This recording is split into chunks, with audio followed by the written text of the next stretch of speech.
We're going to look at some video effects now, and I've got this little sequence here of switching on the kettle, and then it cuts to the kettle boiling. A convention of video editing is a use of a cross dissolve, to represent the passing of time. So what I want to do is fade from one shot into the other. So the way we do that is we go to the effects browser here, and there's a folder called video transitions. Let's undo that, and let's show you all those. So there's all these different types of dissolve here, and the one we're interested in is the cross dissolve. So I've clicked on the little arrow by the folder there, and all you do is pick up the cross dissolve, hold down the mouse button, drag it into the edit window, and put it in between the two clips. So let's move that there. Let's zoom in a little bit.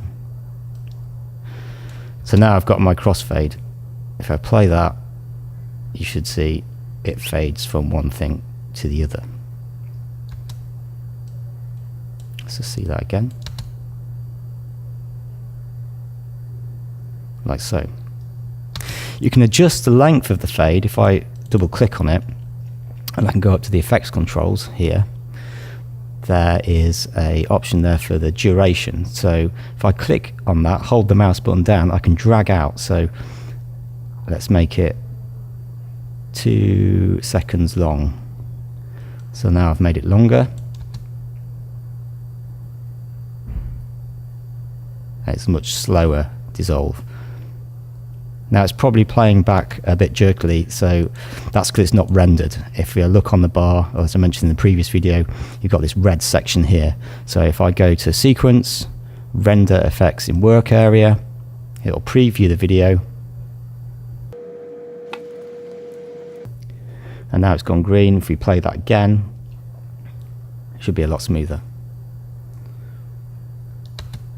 You can adjust the bounds of the cross dissolve in the same way as you trim with a clip. So if I move the cursor to the start of the dissolve, I can drag in and out, and same the other way. You'll notice as I do that it will need re-rendering.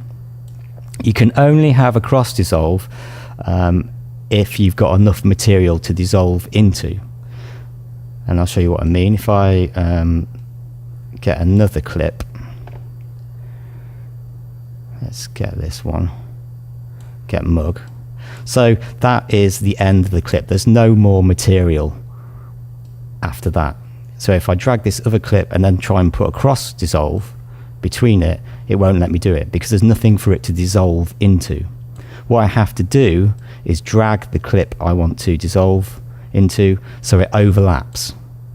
Then that way there's material for the cross dissolve to dissolve into, otherwise basically there's nothing there. You can also use a cross dissolve to do a fade to black. So if let's just drag this a bit closer. So instead of it just going straight to black, I can drag my cross dissolve, put it at the end of the clip, and because there's no video there, it'll dissolve into black. So you get a fade to black. Now you can probably see there is a large selection of video transitions. 3D motion, page peel, slide, all kinds of things here, special effects.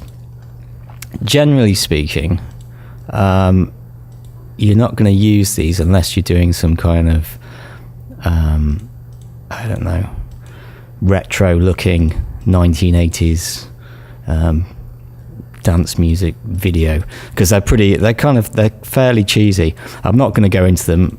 You can play with them at your own leisure, but generally speaking, you'll find yourself only really using these cross dissolves. The rest are kind of pretty silly basically, but you might have a need for them at some point. But yeah, just basically have a play with them. They're pretty funny.